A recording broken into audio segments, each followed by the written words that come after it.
जी हाँ, दुनिया का सबसे छोटा सीरियल किलर। बचपन में सभी बच्चे कुछ न कुछ शरारत करते हैं। शरारत की वजह से मम्मी पापा या घर के किसी दूसरे सदस्यों से डांट फटकार और कभी कभी पिटाई भी खाते हैं। बचपन में किसी बच्चे को कोई खास खेल खेलने की लत लग जाती है। उस बच्चे को उस खेल के आनंद मिलता है। घर वालों की डांट फटकार के बाद भी बच्चा किसी भी तरह से वो खेल खेल ही लेता है। ज़रा सोचिए, अगर किसी 7.5 साल के बच्चे को हत्या करने का खेल पसंद आ जाए और वो इस खेल को खेलकर खुशी का अनुभव करे, क्या कहेंगे आप? आमतौर पर अगर किसी शख्स को ऐसी कोई बात सोचने को भी कहा जाए तो वो मानने से इनकार कर देगा। शायद ही कोई इंसान मानने को तैयार हो कि किसी 7.5 साल के बच्चे को इतना भयानक खेल की लत लग सकती है। लेकिन बिहार के बेगूसराय ज़िले में साल 2007 में एक ऐसे ही बच्चे के बारे में पुलिस को पता चला। इस बच्चे को दुनिया का सबसे कम उम्र का साइको किलर कहा जाता है। ये कहानी दुनिया के उस सीरियल किलर की है जिसकी उम्र सुनकर आप दंग रह जाएंगे।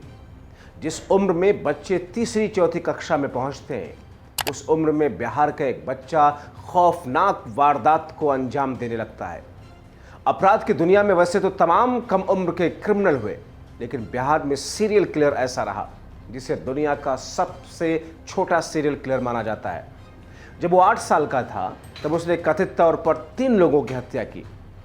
वो साल 2007 का था जब बिहार के बेगूसराय ज़िले में एक गांव में 2 मर्डर के बाद गांव दहल उठा।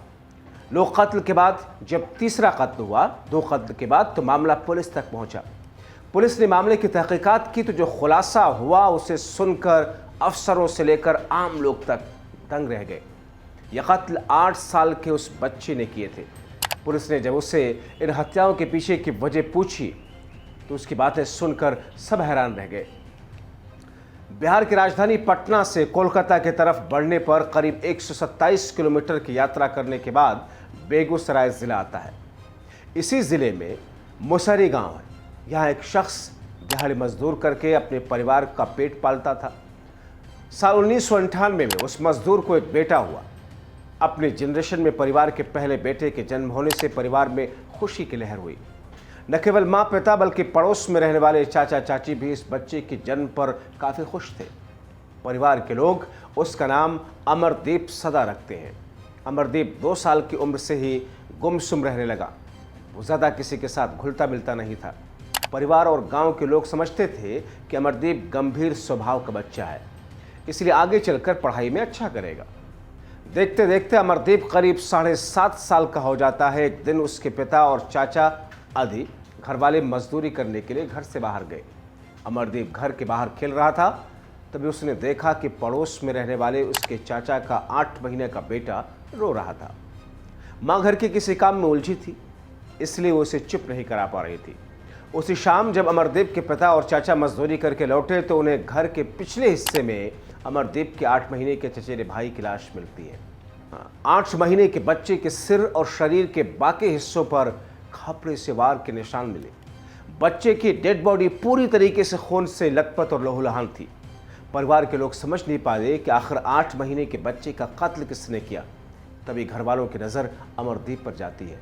उसके शरीर पर कुछ ऐसे निशान दिखे जिससे घर वालों को आभास हो जाता है कि कत्ल में अमरदीप का कुछ न कुछ कनेक्शन ज़रूर है।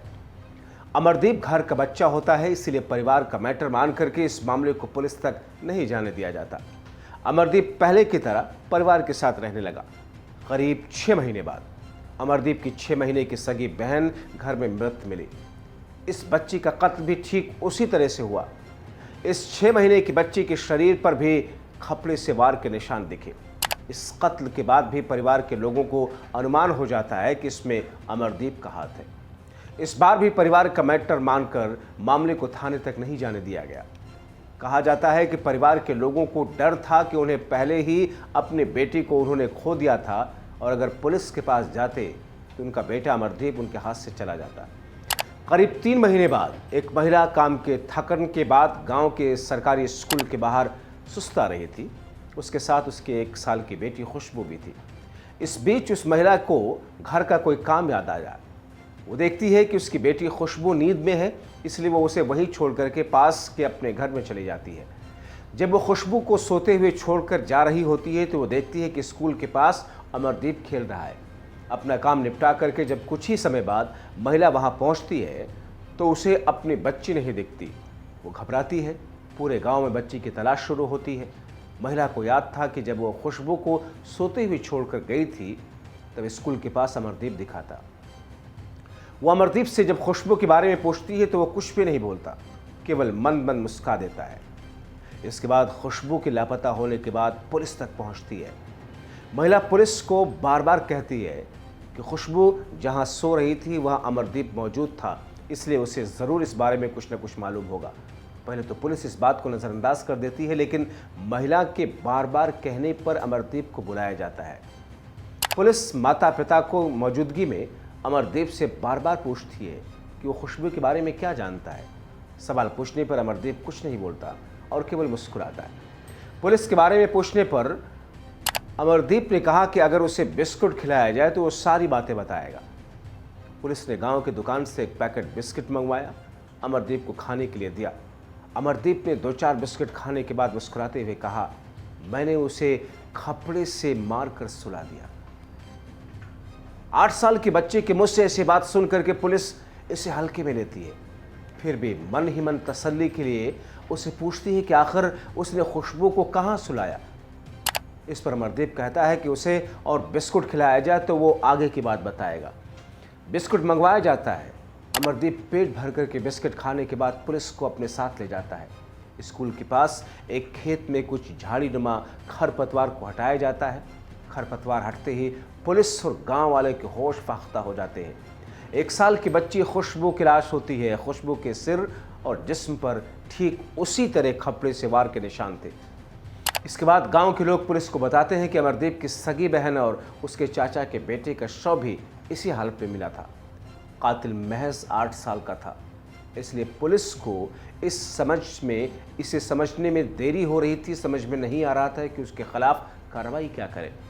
पटना से मनोवैज्ञानिक की टीम बुलाई गई।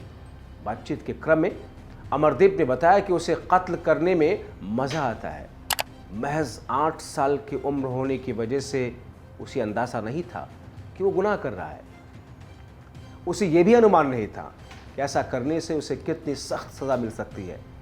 केस की सुनवाई में यह माना गया कि हत्या के वक्त बच्चे को सही गलत का कोई अंदाज़ा था ही नहीं। कोर्ट के आदेश पर इस बच्चे को रिमांड होम में एक अलग कमरे में रखने की व्यवस्था की गई। जुनाइल कोर्ट में महज 3 साल की सज़ा होने के बाद खतरा था कि अगर ये बच्चा समाज में जाता है तो न जाने कितने और वारदात को अंजाम देगा। इसलिए उसे 2015 तक डॉक्टरों की विशेष निगरानी में उसे दुनिया की नज़रों से दूर रखा गया। न केवल इसके दिमागी हालत का इलाज किया गया, बल्कि हर रोज़ उसकी काउंसलिंग भी की गई। अब अमरदीप बालिग हो चुका है, लेकिन वो कहाँ है, क्या कर रहा है, इस बारे में बिहार सरकार ने सारी जानकारी गुप्त रखी है।